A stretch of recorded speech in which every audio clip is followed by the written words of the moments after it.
What's going on? Steve here with IBC Global. In today's video, we are going to look at an individual who started a whole life insurance policy set up for high cash value 2 years ago. He had a plan to aggressively fund the policy for 10 years, but life happened and he wants to stop funding it after a total of 4 years. So he's paid in 2 years. He wants to make 2 more payments and see what things look like if he stops altogether.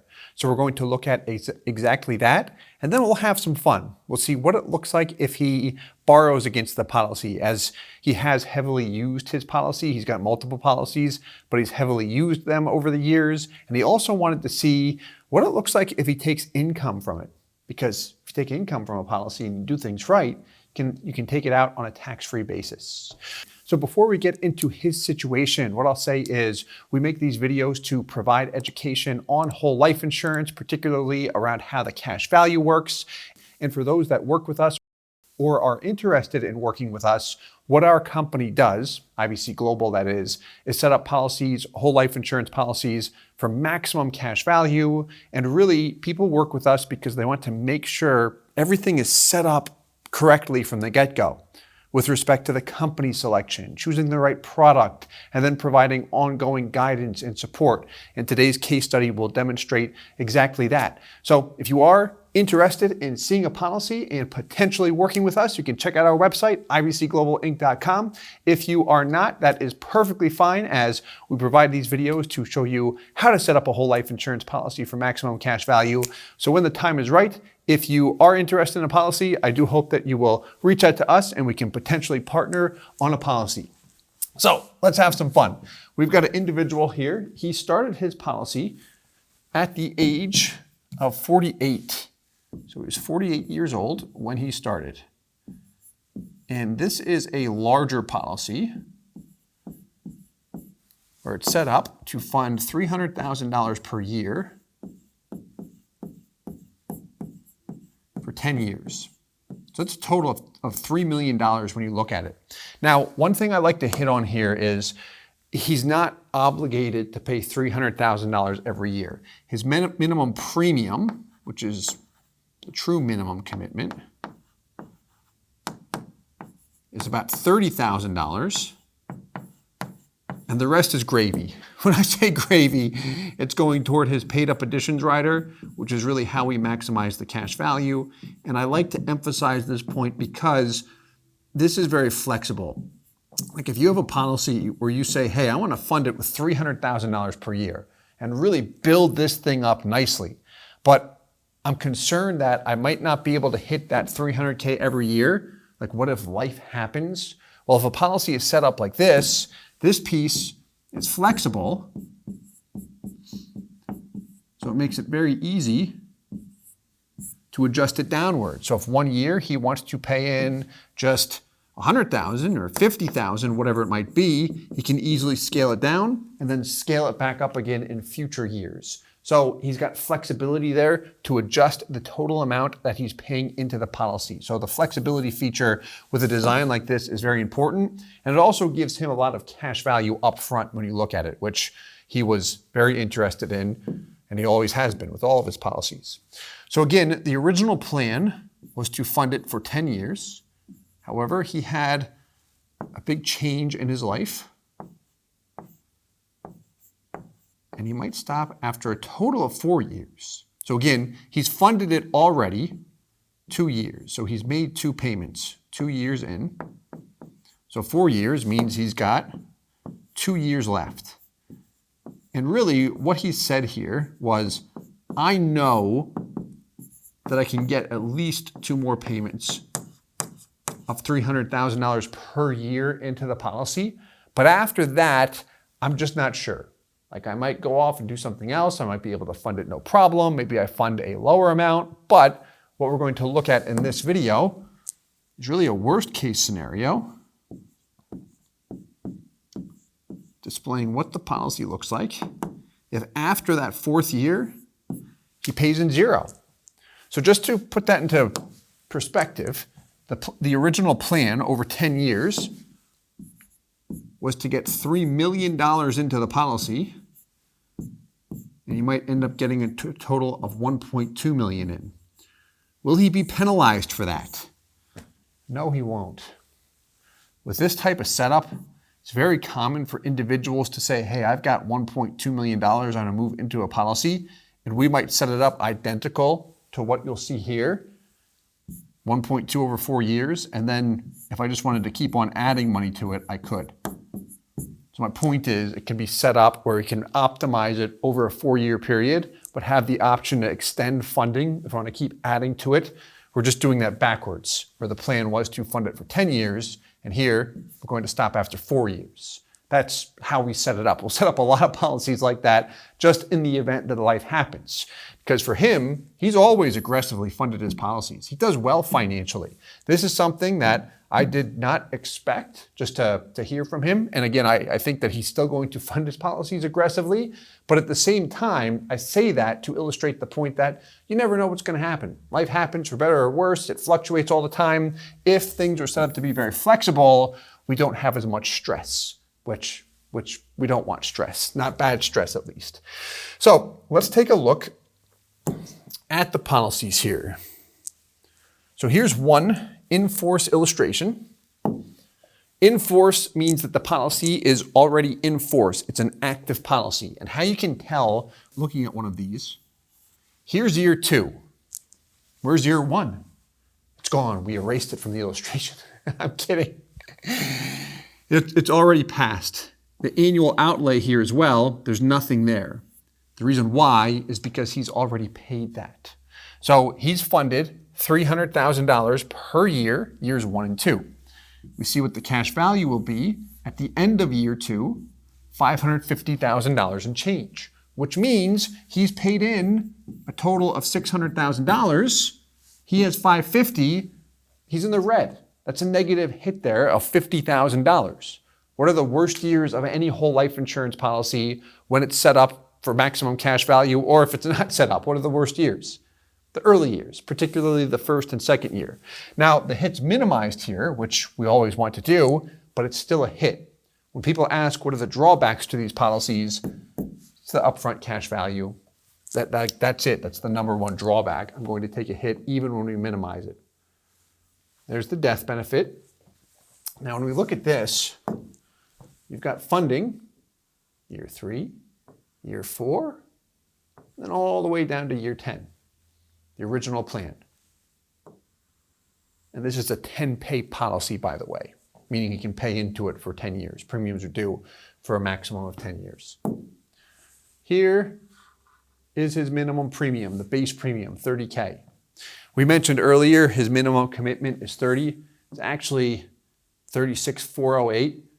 Got this term insurance rider. It's these two together that he would have to pay, so it's a little bit higher than $30,000. So, illustration demonstrating the original plan of funding it for 10 years. Life happened, and he wants to see what do things look like if I stop after just another 2 years. So, same thing here. Year 2 has already happened. There's funding for 2 more years. By year 4, how much would he have paid in? $300,000 per year times 4 years would be $1.2 million. Okay. How much does he have in cash value? Almost that, 1.183. The next year, year 5, he pays 0 in. His out-of-pocket is 0. Cash value is about 1.23 million. So his total out-of-pocket, still by year 5, is $1.2 million, and he has more than that in cash value. That's a healthy policy. And his health rating was standard non-smoker, which is the 3rd best class. It's not an ultra preferred or even regular preferred, just standard non-smoker, which just demonstrates if the product's set up properly, you can still have a very attractive policy. Real quick, what this is, sometimes people ask about this column, annual surrender, and this 36,408, that number is your base premium plus the term rider cost over here that we're not paying. The policy is paying for itself through dividends and interest in this particular example, but it's able to support that premium and we still see positive cash value growth. It's because he's max funded the policy already for 2 years and is planning on doing so for another 2 years. That's how his cash value keeps going up. He's paid 10 times what his base premium is years 1, 2, and planning on doing it years 3 and 4. When you shove a policy with that much money into PUA specifically, maximizing the cash value, what it does is put you in a position where you really can't fail. If we borrow the maximum amount out or lapse the policy, that's one thing. But if we run into a situation like this where we can't or just don't want to pay, like we'll be okay, where we see the policy still growing at an attractive rate as well. And an additional step we might take here is looking at a conservative dividend rate and even the guaranteed values as well to look at a worst case scenario. Let's look at this guy. So we're going to compare the growth, and then we'll progress on to a loan model, and then the income, which is what we talked about. So here's exactly what we just saw, just in a simplified format, in my opinion. So here's what we've got. What's highlighted in yellow already happened. This column makes it very easy for you to see how much you paid in and what do you have in cash value, and specifically your break-even point, which is between years 4 and 5 in this example. Same thing over here when you look at it, between years 4 and 5. And that's when you stop funding the policy. What's the difference between these two? Total funding, much different number, because here I stopped after 4 years.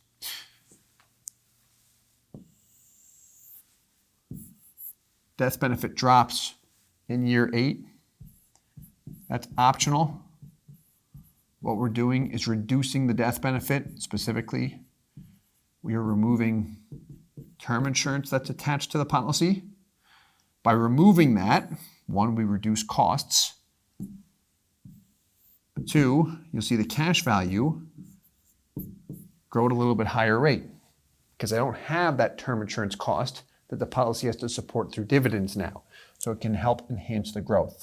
So we see that his policy will continue to grow at an attractive rate. So there we go. With respect to the growth, we know it will still grow at a very healthy rate. He's happy with that. What was the next thing we want to look at here? So what we're going to look at specifically is what does it look like if I take loans for 5 consecutive years for a business that I'd like to start. Or maybe it's several real estate investments, which can be your full-time business. He's invested heavily in real estate over the years. So let's look at that. We're going to look at loans for 5 years. When we take those loans, we are not going to pay any loan interest. Just to demonstrate the fact that when you have loans outstanding, you don't have to pay the loan interest. We typically recommend paying it if you have the means to do so. When a loan is outstanding, you'll see that it in almost every case will work out in your best interest from a pure financial standpoint. However, you don't have to. So in this case, we're going to look at not doing that and then just begin to repay the loan after we've taken loans for 5 consecutive years. And the payments will first satisfy the loan interest each year, and then the rest goes toward the loan principal. And what we'll look at specifically is what is the impact that these loans have on his policy while they are outstanding, and also once he repays it. It's a fun case study, right? Okay, so here we go. A lot of stuff. I'll walk you through it slowly, I promise. On the left, you've got the growth illustration. In year 5, you see your cash value and death benefit, these big numbers right here. Okay. When you look at the far right, what do you see? You begin to take these loans of $150,000 per year. When you take that first loan of $150,000, what happens to your cash value and to your death benefit? Your cash value drops by just about $150,000. It's a little bit more than that, actually. If you were to take your cash value, subtract it by $150,000, and then also subtract it by what the loan interest is the next year, that's the value you'll see there. And then you'll see the death benefit also collateralized dollar for dollar. I know we've got our thing in the way. There we go. So you'll see that collateralized by $150,000 net in this particular case. So we take a $150K loan out. The cash value determines how much you can loan. The death benefit's collateralized. So if he dies with a loan outstanding, this column displays the net death benefit that'll be paid to his beneficiaries. The loan interest, he's not going to touch, or he's not going to pay it. So what happens every year, he's pulling out $150,000. If this is you, this annual loan is money you receive in your bank, and then you go use it for what you want to use it for. In this case, for his startup. So he's taking $150,000 each year. Why is the loan balance $307,605 the next year? Here's why. He did not pay the loan interest that was due on the original $150,000.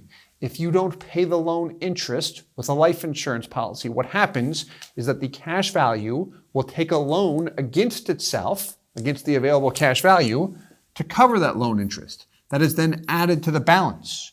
So that's added, plus he takes out another $150,000. And he does that for 5 straight years, along with the loan interest, not paying it, just letting it ride. So when we look at this, just focus on the loan piece here. His balance, well, first, let me ask this. How much have you pulled out over 5 years? 150 times 5 is how much? $750,000. What's your loan balance? $830,000. How much more is that than $750,000? It's about $80,000 in accrued interest. If you add these numbers up, it'll give you the difference there. You'll see $80,004 in this particular example. Look at your cash value and also your death benefit.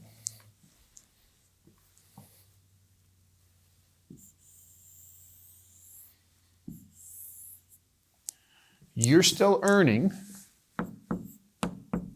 dividends on the full cash value, even though you're doing what you have on the right. So you've got $580,000 in available cash value that you can borrow. However, you're still earning dividends and the guaranteed rate on 1.45.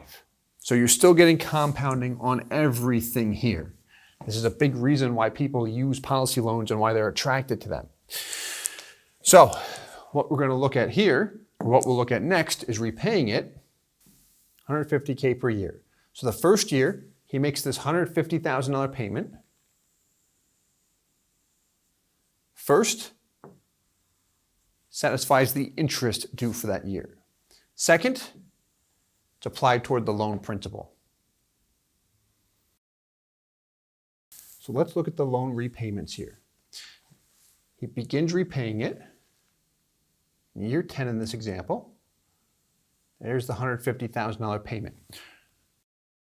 When he repays the loan, he's not paying the loan interest annually, so these are just pure payments toward the loan. First, what happens is it's applied toward the loan interest. Then what's ever left over is applied toward the principal.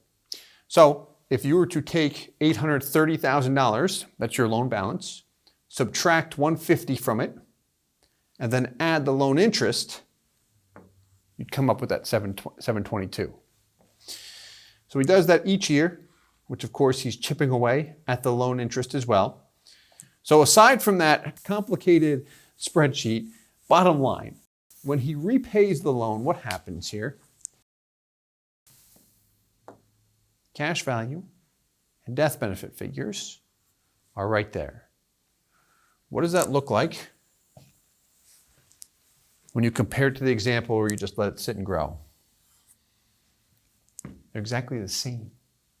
So that's what you'll see here with respect to your cash value and death benefit here, where when you repay a loan, you see everything fully restored to what it would have been, meaning your money keeps on compounding, it keeps on moving forward, while you can go out in the marketplace and put it to work for whatever it might be. This is how, or this demonstrates how people utilize cash value life insurance.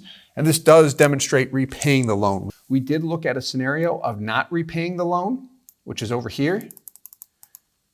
And here we've got the exact same thing. There's the 150K loans. We've got the loan balance and loan interest in there as well. Same thing going on. You'll notice everything's identical through year 9 because we're just borrowing. But then after that, we're just going to let it ride. So we're never going to pay back the loan interest. The loan balance grows as a result. And what we want to make sure of with these types of scenarios, because this is more of a worst case scenario, is does my cash value continue to appreciate? And the answer here is yes. The main reason why is because he's pumped in how much money when you look at it? 1.2, then he pulled out 750, so he still has a net of 450 that's been paid into the policy. So interest accrues on the outstanding loan, but he's still earning interest on the total cash value.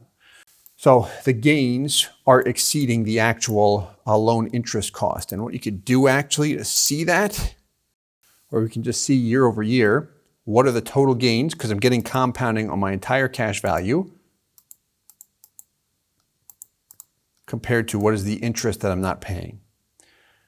And what you'll see is as long as the gains exceed the interest, then my net cash value will continue to increase, which is what we want in a case like this. A lot of fun stuff. We're just about at the end. The next piece, I promise, will be really, really simple. What we're going to look at here is just taking income from the policy. Here we go. And we're going to look at taking income early.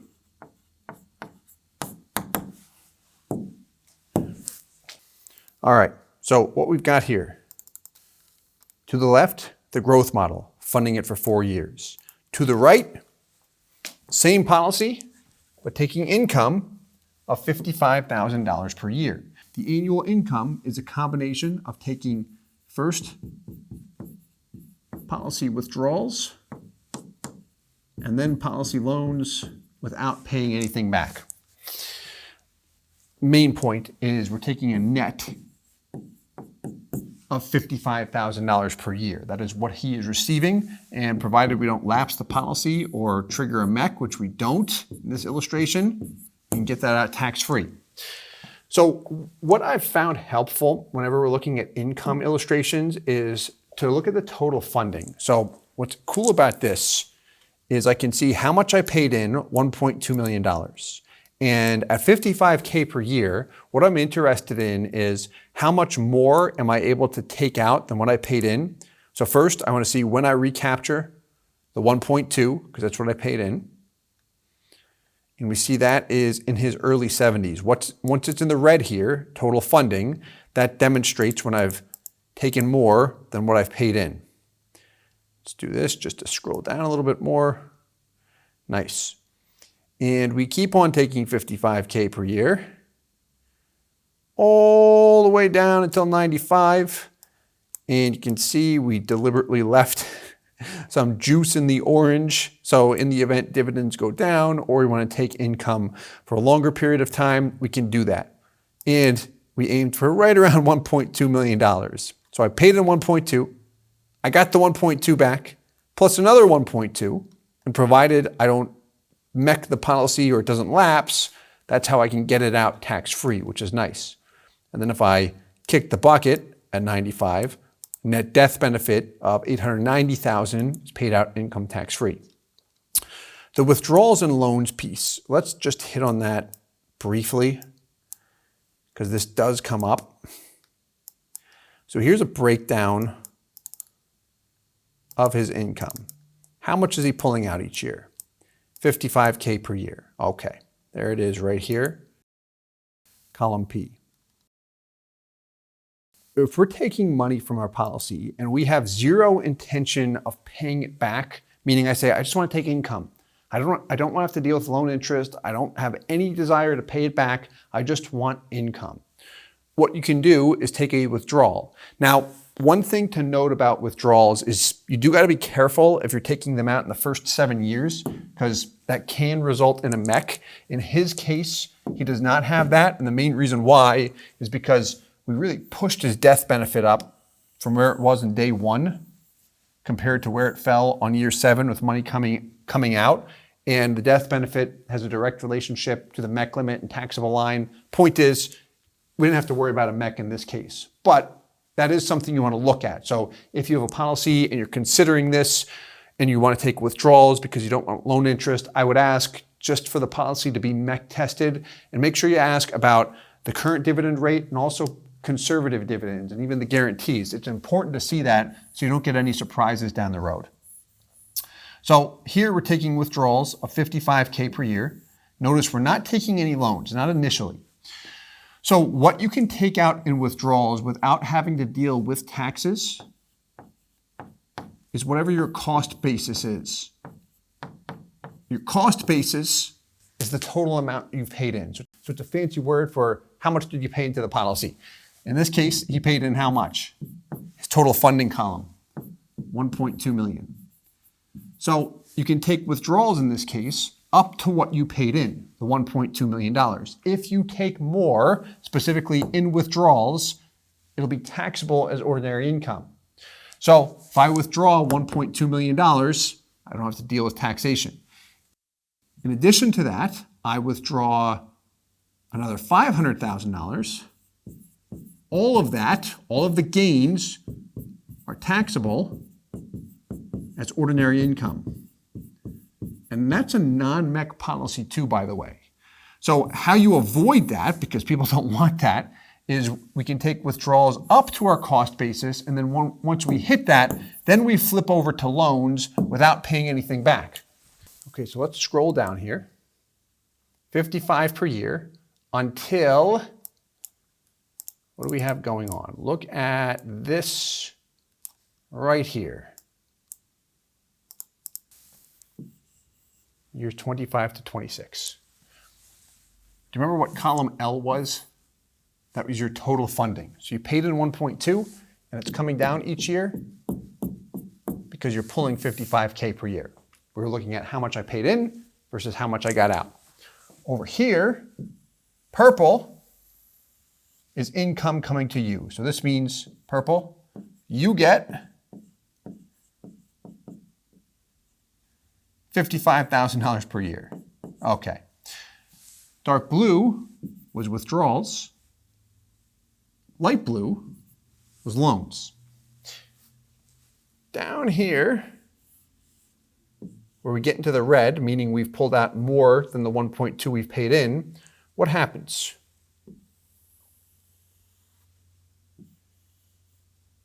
Withdraw is $45K, and then we take out a loan of $10,000. From that point forward, the full $55K is taken through loans. So we're not taking withdrawals anymore.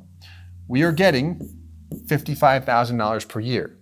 The annual loan is increasing each year.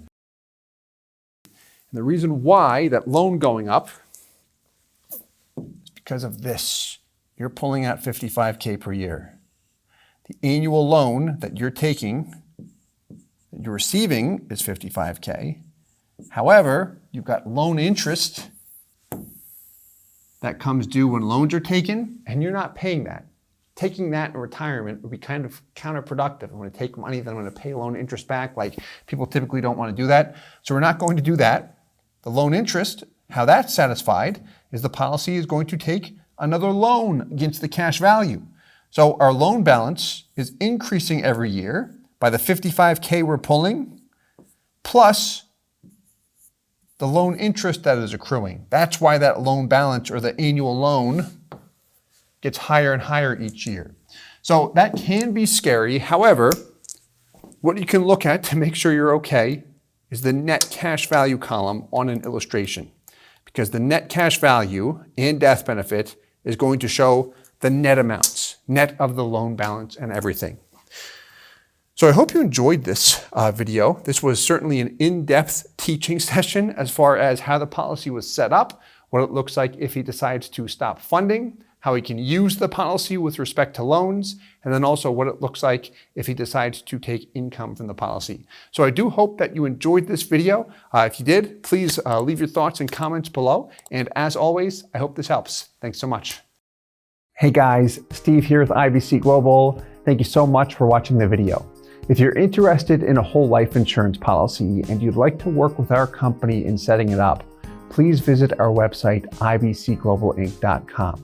We would love to work with you. If you have any questions, please leave them in the comments below. And as always, I hope this helps.